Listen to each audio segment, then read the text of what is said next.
Hello everybody, how do you do? Have you peed and have you pooed? Are you ready for the show? Are your hands all clean? Are you ready for the show? You know what I mean.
I could do that for the fuck. I could do that for the whole show, but I won't.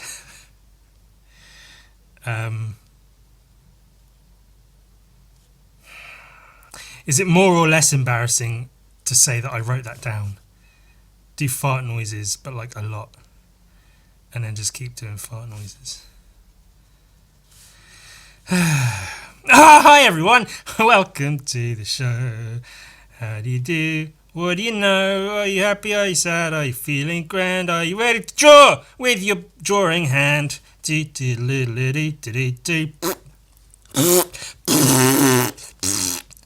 not gonna.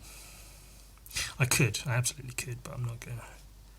Don't worry, I'm not gonna just. It's the dude! He abides, apparently, so says the dude. It's from the Big Lebowski. Have you seen the Big Lebowski? It's really film. So it's actually really funny. I saw it one time, ages and ages, eons ago. And then whenever anybody says, "Oh, have you seen the Big Lebowski?" I was like, "Yeah, of course I've seen the Big Lebowski. I mean, come on. Who hasn't seen the Big Lebowski? What fucking bumhole hasn't seen the Big Lebowski?" But I said that with full knowledge that I don't remember a single. I know there's a rug. Someone pees on the rug, and he's trying to get his rug back. Some money, bowling, guy with a gun. I know John Goodman. Is that the guy's name? The big guy. He's in it, and he's angry. And there's nihilists, and that's about it. Which I mean, that's a chunk of the stuff in the film, but I mean it's not. There's a lot more to it than that. But yeah, that's basically all I knew, all I could remember, because it was, I don't know, so long ago since I saw it. However, more recently, somebody went and asked for a commission of a painting of the Big Lebowski. Now, I have to assume they mean something from the film. They didn't specify, I want this thing from the film, The Big Lebowski. I mean, it's entirely possible that what they meant was... See, because in the film, in the context of the film, there is a character who is the Big Lebowski, and that's not this guy. This guy's another Lebowski. He's the dude. That's his preferred pronoun is dude, duder, dude. He's got a bunch of them. He says them in the thing. So he's not the Big Lebowski. Which, I mean, when I first saw the film, I thought he was the Big Lebowski. That's what that's his name. His name's Lebowski. It's his surname. But so I thought the dude was the Big Lebowski. Turns out he's not. He's a Lebowski. There's another character who is referred to as the Big Lebowski.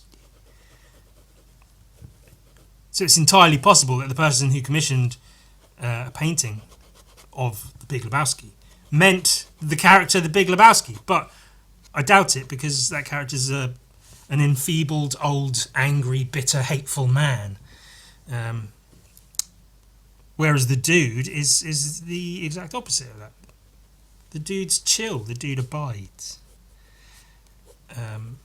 So I think it's safe to assume the person who commissioned the piece probably wants, not necessarily, but probably wants something dude related, because that's the Big Lebowski, isn't it? That's the film is the dude. He's the guy in the film. He's who you watch the film for. In essence, he's the main character. He's the one we see the most of, the one we're rooting for. He's the one with the rug. He gets his rug peed on, and then he's trying to get it back, and then he gets another rug, and then that gets because someone else sentimental value. It's a whole thing. It's a whole thing. This hand, I'm trying to draw it like he's holding like a drinks glass with a white Russian cocktail inside of it. But I think I need to photo reference my hand holding a glass like that, so I could effectively draw that. So anyway, I rewatched the film today, in fact, because if I'm going to be creating art based on the film, I shouldn't really do so with the knowledge I did have of the film, which was in essence nothing. Although that said, the idea I had for this piece, which is essentially this, I'll express a bit more about it in a bit. That was the idea I had right from the start, almost as soon as the person said they want a painting of the Big Lebowski.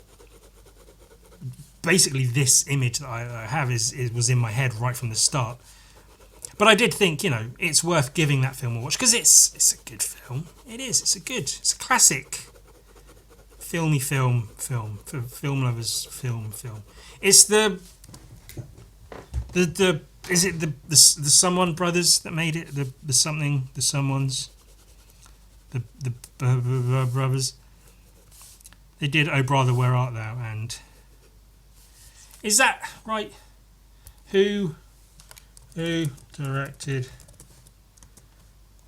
Big Lebowski?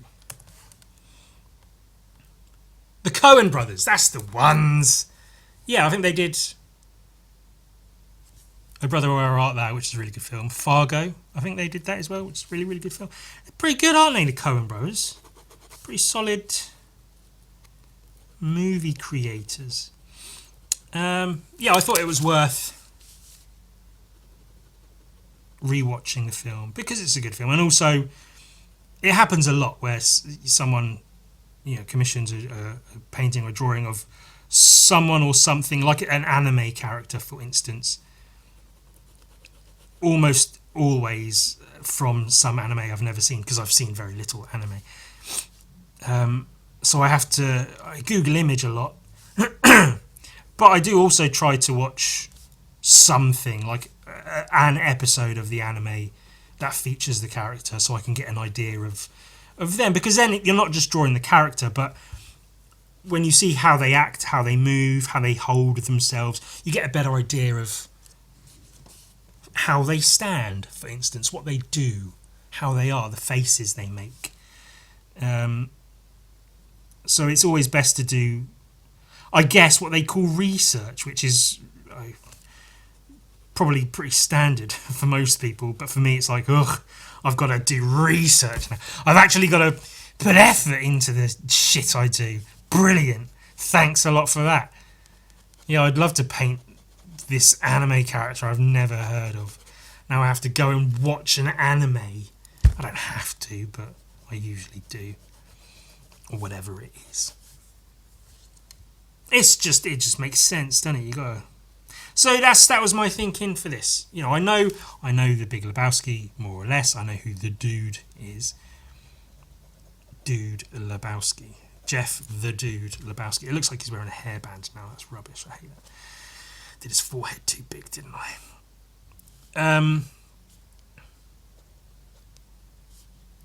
It's quite funny. The character's name's Jeff and the actor's name's Jeff. I wonder if that was on purpose or if that was a coincidence. Jeff Bridges. I often get Jeff Bridges and Kurt Russell mixed up. So I had in my head to do a bit of like, hey, you know, he's in the Big Lebowski, but he's also in The Thing. Obviously not being. And then it would be like, oh, what if the dude was in The Thing instead of McCready from The Thing? Kurt Russell's character in The Thing. What if the dude was in that position instead? What would that be like? Well, it would be like, they'd all be like, "Oh, you're one of the things, McCready. It's got you. I know. I can tell you're it's in you. You're one of the things." And then the dude McCready would be like, "Yeah, well, that's just like your opinion, man." Like in the Big Lebowski, and then the thing would be all like all being big and nasty and bleeding and shit. It'd be like popping and pussing everywhere, blah, blood and spurts and shit. And then it would get on his rug, and he'd be like, "Ah, oh, not on the rug, man. Come on, not on my rug. Who does that? Oh, you got blood and intestines, cloned body parts all on my rug, all body parts on my rug. No, don't do that, man. Oh, come on, man. Don't. Oh, not on my rug. Oh, who does that? That's not on, man. The Thing abides. See, that would be funny, wouldn't it? Imagine that. Imagine. That's what impressionists do. Impressionists, impersonators, people who do impressions of other people for a living. What if Arnold Schwarzenegger was the Pope? Would it be something like this? And then they do an Arnold Schwarzenegger being a Pope impression, which I could I do. That's how I get into my Arnold voice. Get down! Oh, we were doing that when I was at Sam's. Because Sam had recently, for the first time, watched the whole series of House MD, which is I like it. Some people think it's silly, and it is silly, but I like it. I like Hugh Laurie. He's a good actor. He's a British national treasure. And for some reason, while we were in the car a bunch of times throughout the week that I was there, I kept feeling like it was appropriate to do House if it was played by Arnold Schwarzenegger. It's funnier than it sounds. And that's how I get into my Arnold voice, is to go, get down, give me the Vicodin. I'm a cripple. I need my cane. Chase, you are beautiful and Australian, but you are not a good doctor.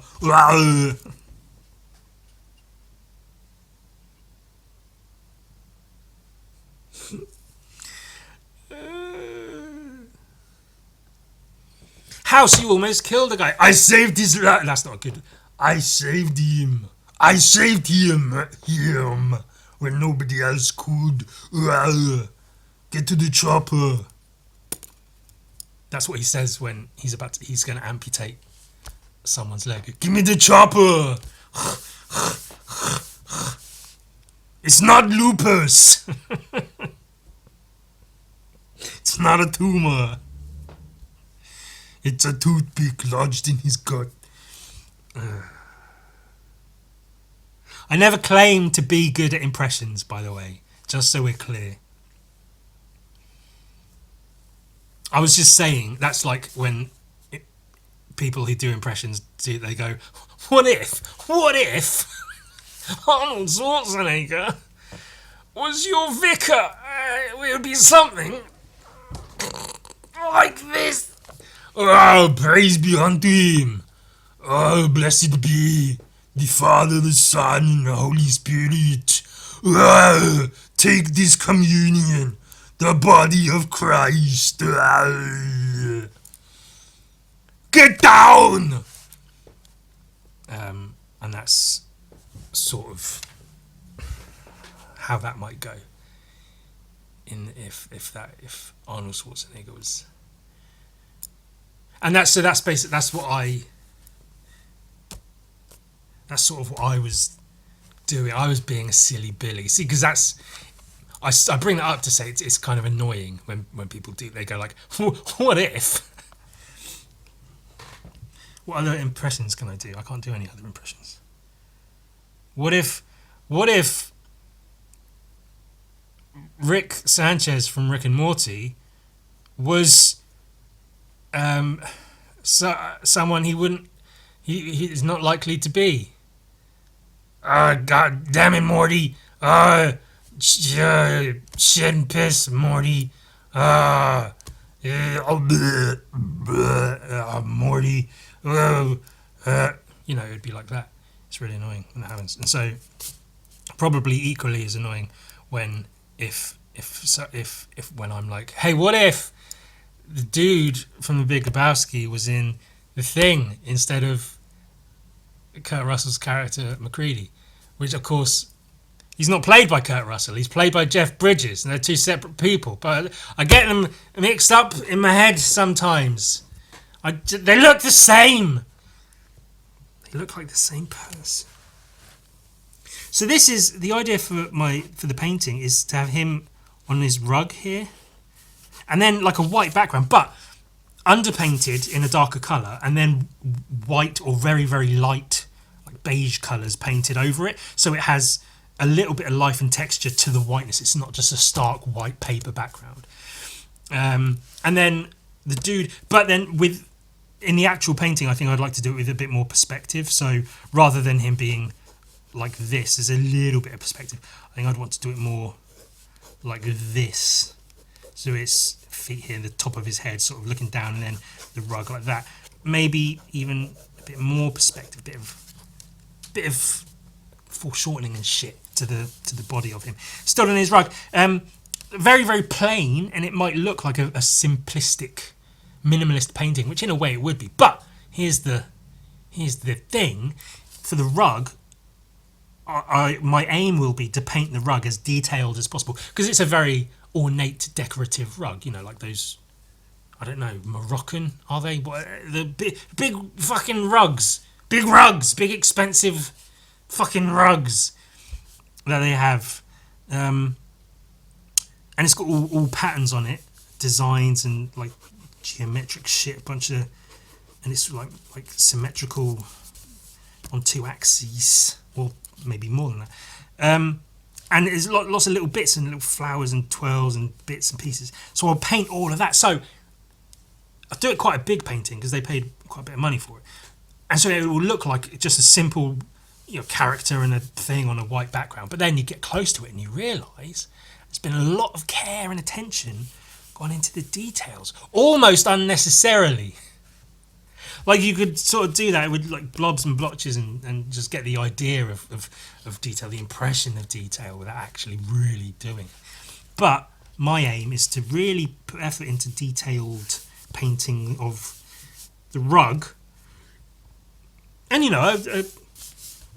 maybe not. I won't go for like a one-to-one photorealistic look for the dude, but a decent painting of the dude on his rug, on a white like this.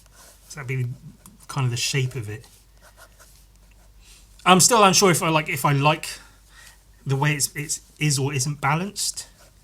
So I might need to adjust. I don't know if it might even be good to have the rug like that. I don't know if that's a bit.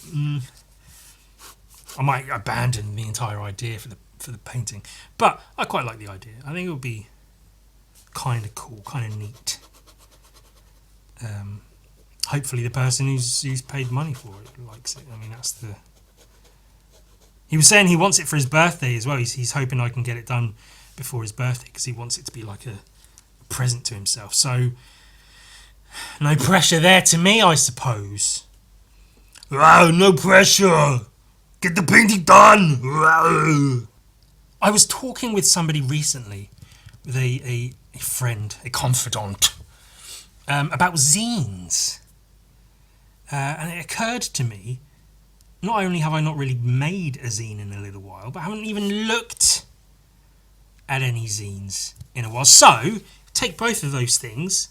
What we have is what's just come back from the printers. My new zine. Fresh, almost still warm, hot off the press. And quality, a sign of quality. That's a thicker paper stock on the cover than it's got on the pages. So that's, typically zines, well, maybe not typically, but I think typically zines, they're photocopied, so it's one type of paper all the way through. Sometimes one sheet of paper, making the whole zine. But I go for a little extra, just a tiniest step up in quality for the cover, and then and the internals too, the guts of it all, as I like to call them. And I'm really happy with this. So I thought we'd take a look. The cover's all right, nothing too outrageous. Like there's eye-catching, and then there's like overdoing it. It's the sort of thing where you have too much detail, like especially when it's, like black and white ink, for instance. When it starts to look grey when there's too much detail, because there's too many sort of stiffly little bits. So I try to stay away from that, but still have something bold, with the nice quality. And these feel good. They're not huge. I think it's including the cover, it's 20 pages. The first couple of pages are maybe I could have gone bigger and bolder on those. They do say for your opening pages to like make them impactful, really draw people in. But I don't know. I think with a lot of my stuff, I have tended to not necessarily do that. Gun Viking issue 1, the first page is someone's head getting blown apart, which is, in my younger youthful days of folly and mirth. Yeah, I'll go big and explosive. But I think for the first couple of pages here, I like to keep it calm. So you open up and you're like, oh, cool, a nice, couple of little first pages. And then the more you get into it, you're like, oh shit, this is really good. As exemplified. There we go. By the next couple of pages. These were really fun. I had most of this was drawn for the zine specifically. This was done specifically for this zine. I think I do want to do a zine sort of collecting stuff from the past couple of years, because I guess the last zine I did was my screenshots one, and that was 1 month of drawings collected into a thing. So it would be cool to like pick and choose. I did do that black ink book, which is kind of that, but I don't know. I'll think about it. Whereas, like I say, most of this is created for the zine specifically. So these pages are quite cool, and they feed nicely. Again, I do try to. It's not. I don't even necessarily try to. It just sort of happens. I guess I kind of try to. I try to without really trying to make each page sort of relate to the previous one. So even though there isn't a story being told, it feels somewhat narrative, page to page. This page relates to this page, relates to this page, and the cover sort of encapsulates all of it, hopefully. So I did try, so there is sort of a through line from page to page, and then it does. I don't always do it, but I think sometimes it's good to have a nice big bolshy blowout for the centre spread. Gun Viking issue 6, my latest one, didn't have that on the centre, but it did have a double page spread. A few pages in, again, not the first couple of pages, but then you get another page or two in, open it up, and it's a big thing like this. This was a fun one. I think this was done with the idea in mind that it would be a centerfold, like the old porno mags you'd find behind the garages. You're looking through them, you open them up. Sometimes the really expensive ones would have a fold-out bit, so it's like a full body image of a woman with her tits, all tits and arse and fucking gash, fucking open right in your face. Clunge, as some people here call it, which is the worst descriptor I've ever heard. One of the worst descriptors I've ever heard for a woman's down there parts. Clunge. It's just so like, ugh, like so dismissive. Like gash is just sort of like gash. It's not nice, but it's whatever. Cunt's almost, it almost works for like what a vagina is, like a cunt, fucking cunt. And cunt is good to say like during sexual activities and stuff. Yeah, right in the cunt, fucking, depending on your proclivities, whatever.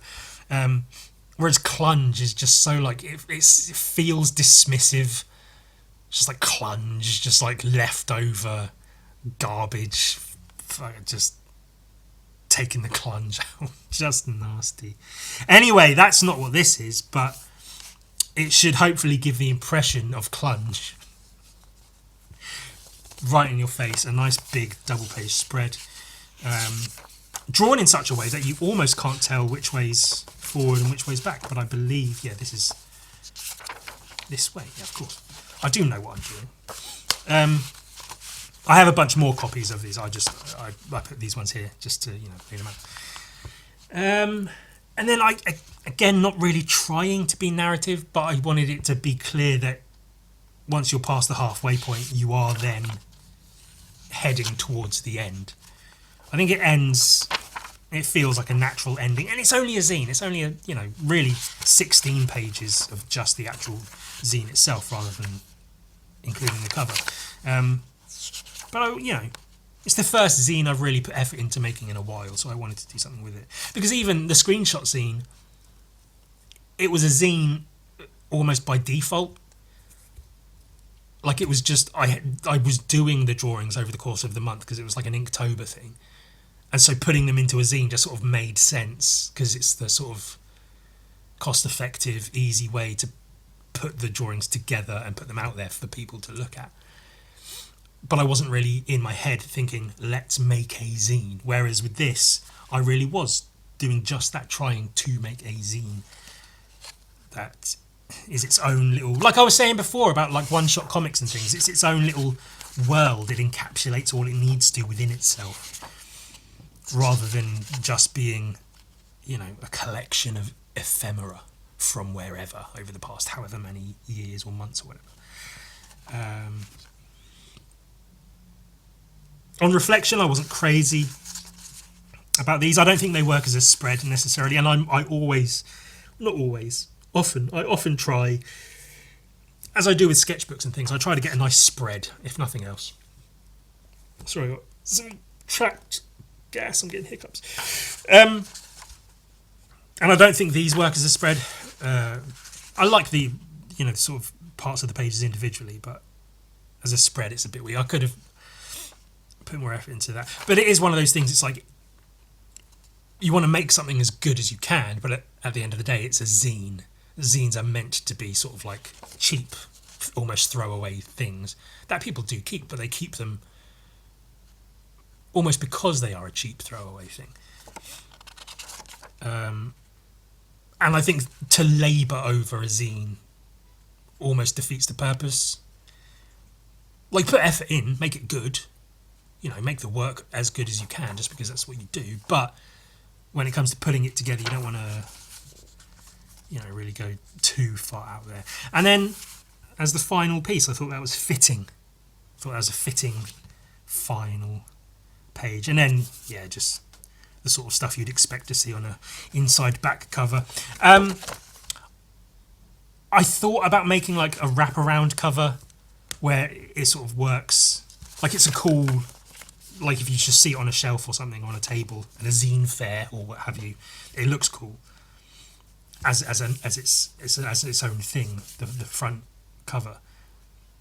And then maybe you don't look at the back straight away. Maybe you flip through it, get to the back and look at it, and then go, oh, it works as a whole thing. That's cool. I think maybe this would have been a really good opportunity to do that, actually. Maybe I missed an opportunity there. But instead, I went with sort of two separate things. I mean, this is sort of encapsulates what you're going to be looking at with the zine. And then this is almost an afterthought, like an after-dinner mint. You've had your meal. Here's just a little time to breathe at the end. And that's my new zine. Ha ha ha ha ha ha ha ha ha ha. Did you get the joke? Did you get it? Do you see the joke that I did? Very funny. The entirety of the time, past here, all of the time I was talking, in my head, my internal me, my innie, if you watch Severance, which it doesn't actually fit in that way, but the internal me was going, just end it now. You're not going to carry on the joke for the whole bit. You're not going to, because they get the joke. You get the joke instantly, right away. You go, oh, okay, and then I start talking about this and this, and you go, oh, I get the joke. There's no need to carry on to the end. We get it. We get the joke. You can stop now.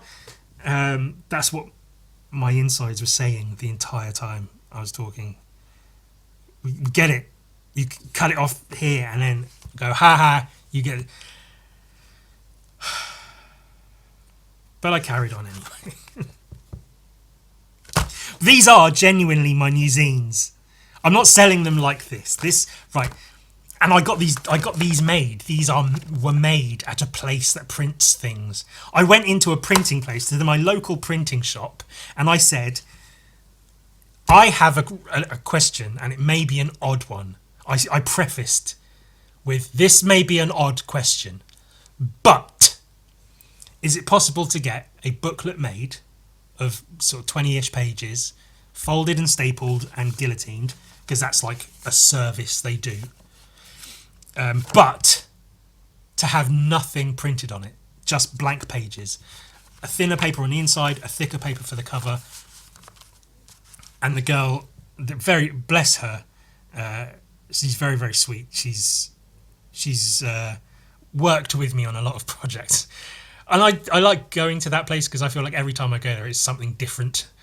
There's a big print of butt drawings, or it's a black and white thing, or it's a little postcard-sized SpongeBob, Flesh Bob with his penis out, or it's little Goblin cards, or it's a black and white comic with a skull face with a fist, or it's a colourful comic with a gun and a vice. And this time I want a book printed with nothing printed on it. And she did say, because she was trying to put a price up for it, but she didn't know how to price it for me to purchase these as they are. She was like, well, it's a very odd request. You'll have to give me a moment to work this out. She spoke to the manager, and they ended up saying, we'll have to give you a call. It was a busy day anyway, so when I went in there, so it's fine. But they were like, we'll work it out, and we'll give you a call, because they didn't have the resources right away to price this, because it's paper. I'm just buying several sheets of paper off of them. Like, why can't I do that myself? And I could do this myself, but I don't. I lost my long arm stapler. I only have a little stapler. I have like this, very, very dusty. I haven't used it in fucking years. Ugh. Pretty grim, actually. It shows you how clean my home is. Which it just doesn't fit to the spine. So I did have a long arm stapler, which is literally that, but it's longer. So it's made for stapling things like this, so it reaches across. I have a paper cutter, so I could cut it neatly. All it would take is me buying a couple of different types of paper, and then I'd mostly have the kit. But I got them professionally made. Put the effort in for that, and it was quite funny going to the print shop asking them to print something that is nothing printed at all. And then here's a funny bit. Well, I went in to pick them up because they gave me a call saying, yeah, they're ready to come and pay for them whenever. And then so the girl hands them to me in an envelope, and I took one out and I looked through it and I go, I'll just check it to make sure there's no misprints. Oh, and she laughed and laughed, because that's a very funny thing to say. That's a very witty, funny thing to say. To pick up one of these that I had made to check for misprints. Oh, this page is upside down.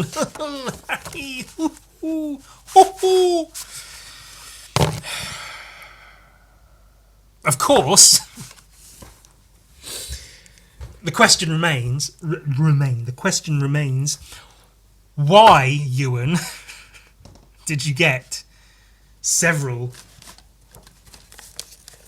and several more blank books made? I mean, these are basically just like small exercise books like you'd have at school. We even had things like this at school. They had it was almost exactly this, like a few bits of paper inside, and then like one of those pastel colour construction paper covers, just stapled, not even sliced down the side.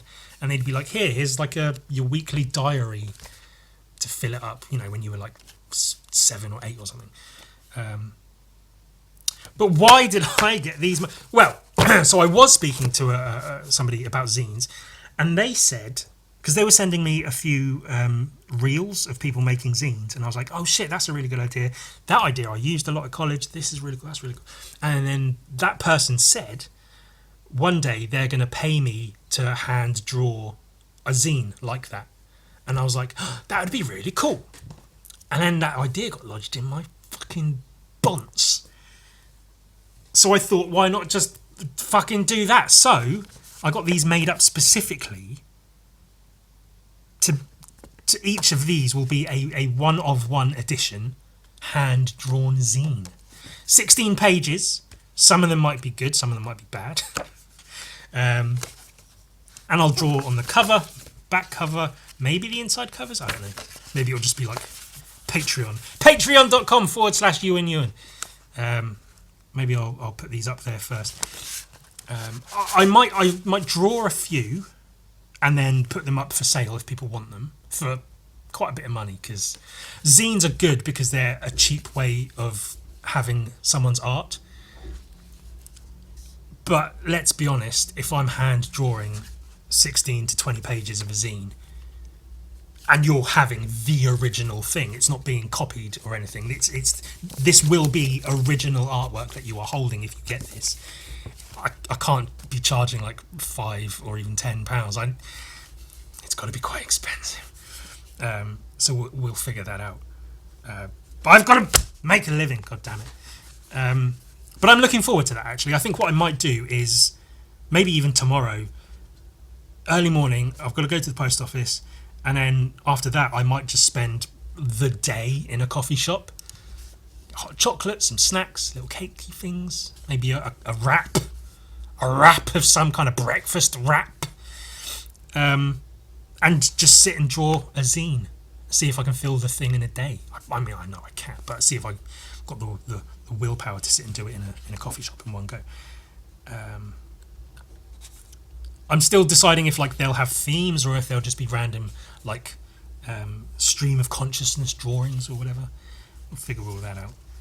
Oh yeah, that's what I was saying. So I might draw a few and put them out there for anyone who wants them, but leave some blank in case somebody has an idea. They're like, oh, Ewan, could you draw me specifically like a Goblin zine or a Flesh Bobs? Or could you draw me a Gun Viking comic in a zine? I would charge a lot of money for that. I would do it. I'd happily do it, but that would be a lot of money, even if it's just like black and white ballpoint pen.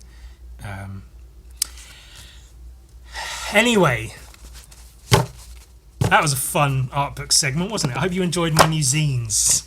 Watch this space for more, I guess. Well, I think that whole previous segment deserves one of them.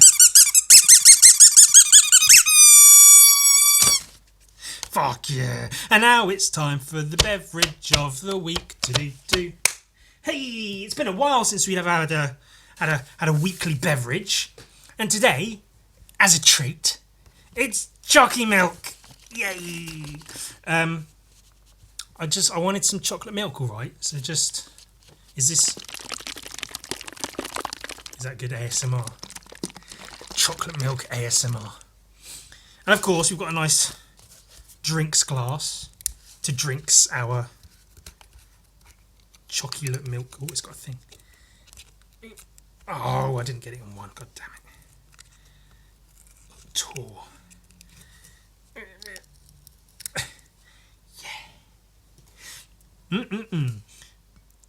Nice glass, nice drink. Chocky milk. Forever. Hooray. It's summer and it's me and I'm a good boy, so I deserve Chocky milk. Today's episode is brought to you by Brown.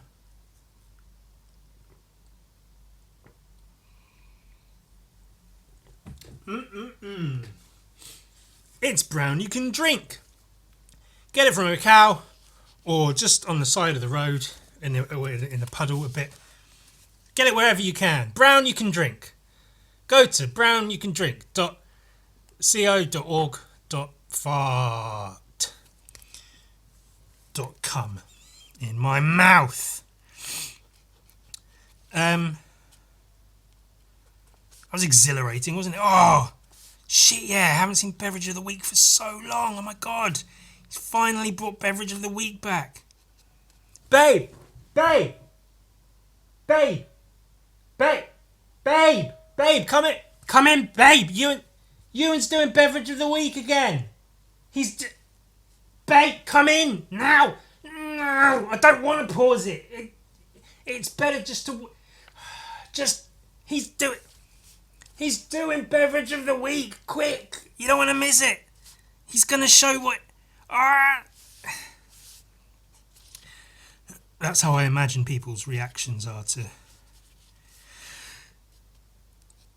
Beverage of the Week. I probably didn't need to explain that, did I? Like it's sort of self-evident, isn't it? Well, in light of recent events, this is Gun Viking versus a Minotaur.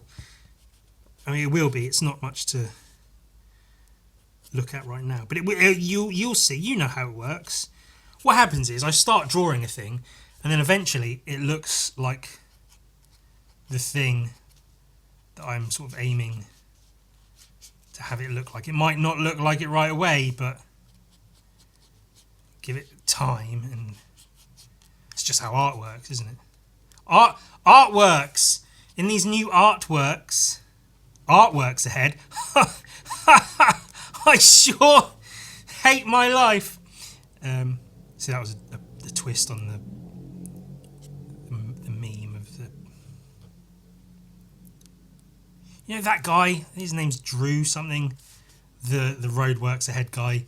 He's got like a zillion subscribers on YouTube. And not to diminish the work anyone puts into their craft, because I wish if I could take that, I absolutely would. But it seems largely that his what seems to be quite lucrative career as a video creator, content creator on YouTube or whatever, is basically all down to roadwork ahead. I sure hope it does. And that made him well known enough that he's got like a bajillion subscribers on YouTube, and he's living his best life and doing his thing. And I don't watch many of his videos. I've tried watching a few, and they're generally sort of like meh. They're not for me. It's not to my tastes. But he does videos where it's like, I bought every weird thing I saw advertised for a month. I do all these things I bought every weird object, every gadget from Spaceland for a month. And it's like, normies can't do that shit. Normal folk can't make those videos. Normal folk can't afford to buy every product advertised to them for a month. Would that they could. Would that they could, but they can't. Most people, normal, regular people, absolutely. I've done the shading in the wrong fucking place, and I distracted myself with my hatred for money. So he is in a position where he can comfortably afford to buy everything advertised to him online for a month through, I guess, YouTube ad revenue. Maybe he does Patreon stuff as well. Either way, he's obviously doing very well for himself, and good for him. You know, good for anyone who can make the thing happen. However, he has a lot of money and is therefore the enemy. Class war forever and ever. I will never end my class war forever and ever.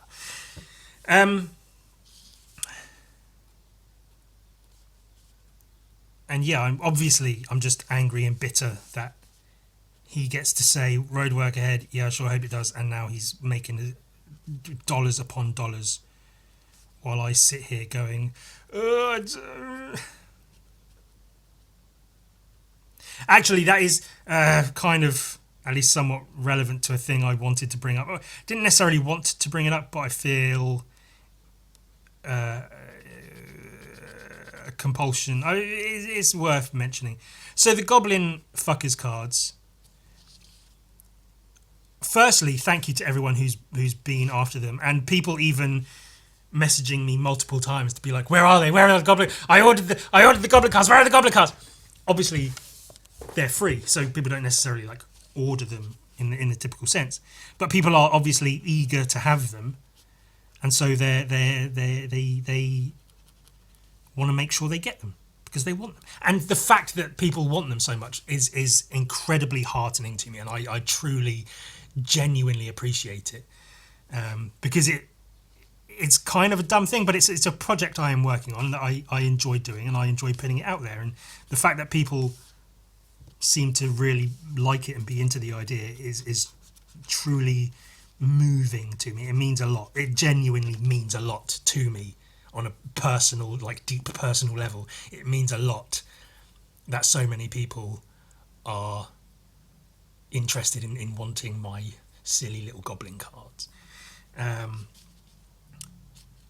As you're obviously, hopefully, or maybe obviously all aware, I make them, get them printed and ship them out all free of charge. I don't ask. Some people say, hey, let me know where to send some money for postage, and they do that, and I'm very grateful for that. But ultimately, I make them, I put them out there and send them out off my own back because I want to, because that's part of the project. It's not about it is about I want to just make free shit for people, but it's also part of the project of the Goblin fuckers trading card set or collector card set. Part of that is I make them and I send them out to people and they get them, and that's it. There's no purchasing involved. There's Patreon, but that's basically it. That's the project. So when people say, oh, you should sell them, you should charge this, you should charge that, it's like, well, that's not the point. That's not part of the project. The project is the way it's being done. Now, all of that is to say, the I guess second to last batch, number 4, has been incredibly delayed in getting shipped out, largely due to funding issues.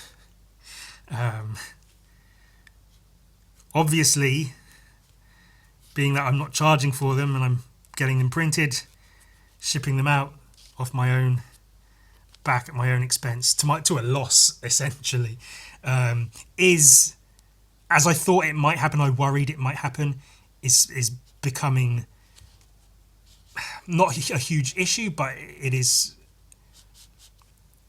not always, not every month, it's not always easy to make all the money I need to survive for that month, and then to try to figure out money for printing and money for postage for all of these Goblin cards. And again, a surprising number of people are interested in the cards. And even just like a month or two ago, the costs for postage went up. Not a huge amount, but enough that it all adds up. So when I'm sending out stacks of envelopes, it gets to be quite expensive. And so I've sort of just like delayed. I'm sending them off in small batches, sort of as and when I have the money to do it. I've got the next lot, number 5, printed, and I'll make those available soon. By the time this is up, they may be available on Patreon. But yeah, there's delays. Now, I don't necessarily have a fix, because again, the project is, they are free. I make them, I get them printed, I ship them out. That's part of the thing. I don't want to start charging for them, especially now. It's almost halfway through the project, which means we're almost halfway through the year, which is quite, it's an annoying way of counting down the months of the year. Every time I do a new Goblin card, I'm like, Jesus, 5 months gone already, fuck. Like for people who have already got like the first 4 and get the 5th card for free, I don't want them to then feel like they suddenly have to pay to get the rest of them, because that feels like that's not the point. You know, you shouldn't have to. So I'm still waiting for some generous benefactor to come along and, you know, pay for a big expensive commission, or to just drop a bunch of cash in my PayPal. Because my first thought, if I get an amount of money once my rent's paid, my second thought, I guess, is get the Goblin cards taken care of, get them made, get them shipped, done, and then we can worry about next month's card next month. But these last couple of months have been tricky financially. I'm still fully aiming to get the cards out. I'm not planning to stop them or anything. It's just, there might be delays. It might be that I have to release like 2 or 3 cards at the same time, or like release them month by month, but send them out 2 or 3 at a time when I know I can afford to do so. Obviously, I'm not asking for people to pay for postage or anything. I'm absolutely not. Like I said, some people have just said, when they've sent me a message with their address telling me where to send the cards to, they have said, please let me know where to send some money for postage. And then I just, I send them my PayPal link, and I thank them, and I say, that's really cool of you, thank you. The project is, they get shipped out for free. But if someone is, I take it as them like tipping me almost, like, thank you for the cards, here's a tip, rather than they are paying for the card or anything. Even though they are sort of, whether they mean to or not, they are paying for the card. That's how I justify it in my head, after saying the project demands that I don't take money for it. Which is to say, if people want to pay for postage, I'm not turning that down, especially right now. I have actually done that though. I have turned down people who've said, let me pay for postage, or I usually just ignore them because I'm scrolling through 50, 60 plus messages It's not always viable to respond to every single person. Sometimes it is, sometimes it isn't. I try to respond to as many people as I can. But there have been times where people have said, hey, let me know how much for postage and I'll send it to you on PayPal. And I just ignore that and I pretend it didn't happen and I just send them the card. Because I don't want to... I hate money so much. And I know I've complained about it a lot, but it's so difficult trying to make a living, trying to make money as an artist, or as anything, trying to make money when I just don't fucking want money. I don't care about money. I don't want it.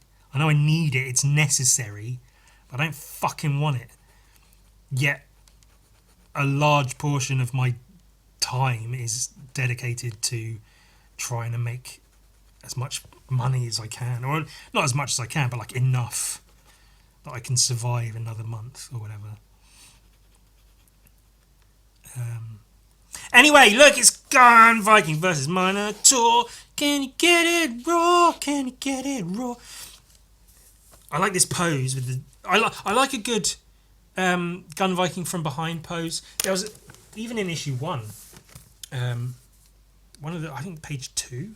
Yeah, one of the very first pages I did was a good, like, almost identical. In fact, I have minimal ideas. But I love the shot from behind shooting guns pose. And then his arm here is going this way. But I like the two arms, like this. Like,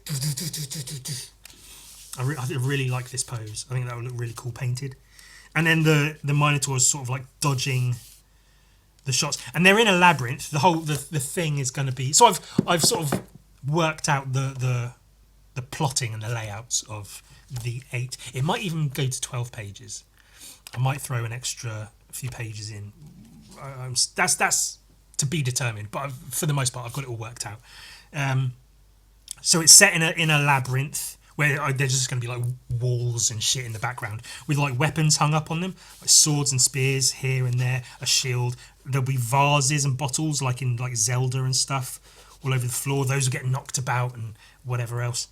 And so here he's shooting into the wall, and like bits of wall are coming off, and he's shooting. You know, there was an axe on the wall and that's flying off. Here's its shadow, which should actually be up here because of the light of the. And the Minotaur's dodging the gunshots just about. And then there'll be when I paint this bigger, I think Gun Viking will be bigger, the Minotaur will be smaller, and there'll be like a mace, like a morning star, I think they call it, where it's like a spiked ball on the end of a stick, like a gold-ish morning star laid against the wall here in this shot. And then the next page will be the Minotaur with that in his hand going whoop-pap and smacking Gun Viking across the chops.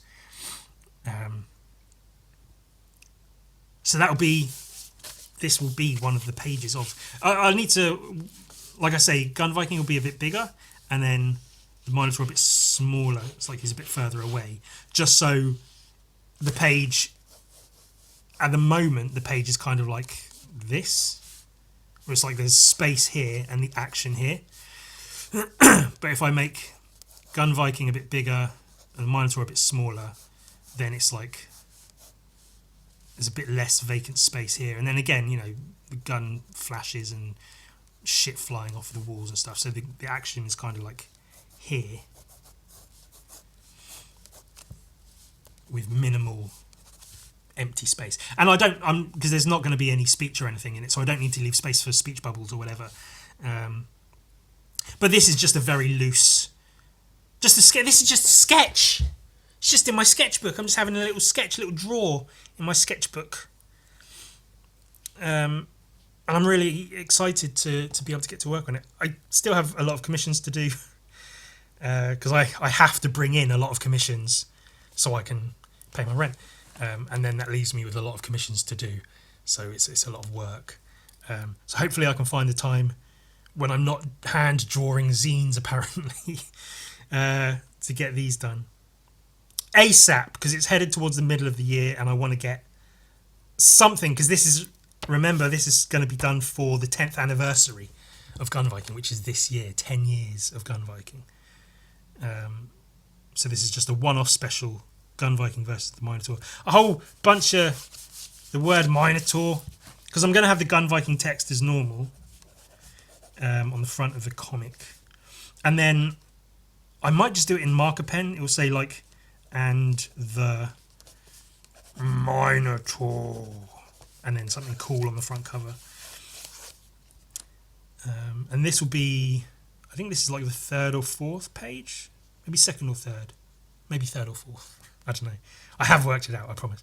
But yeah, in terms of colour, I'm thinking of making it very colourful. I want to. Where's the fucking? So I drew. Was it this way? Did a Minotaur here. I really like this drawing of the Minotaur, and I think I want to try and capture this drawing in the comic, including like the different colours and stuff. So I want to paint. He'll almost look like he's, I don't know, iridescent, like an oil slick or like a pigeon's fucking plumage or whatever. Whereas like greens, purples and blues, not always in the same place. So this part of the arm in some panels might be pink, might be green, might be blue, and it will chop and change. But just really colourfully painted Minotaur with like brass belt and cuffs and stuff. So those will remain the same, but then the colours will change on and around the Minotaur. So that'd be quite fun to paint, I think. And then purples and blues, like cold colours for the labyrinth in the background. Much lighter towards where the characters are so that they sort of stand out a bit more, and then darker towards the sort of top shadowy areas. Little brass, bronze, like vases and things, gold, brass, like weapons and stuff, just little details to pull out here and there. Maybe bones and things around. I'll try to throw in some details. I don't want to make it too packed, but and then Gun Viking, you know, just be standard sort of Gun Viking colours. I think that will work really well together. So I'm looking forward to painting it. I just need time. I just need the time.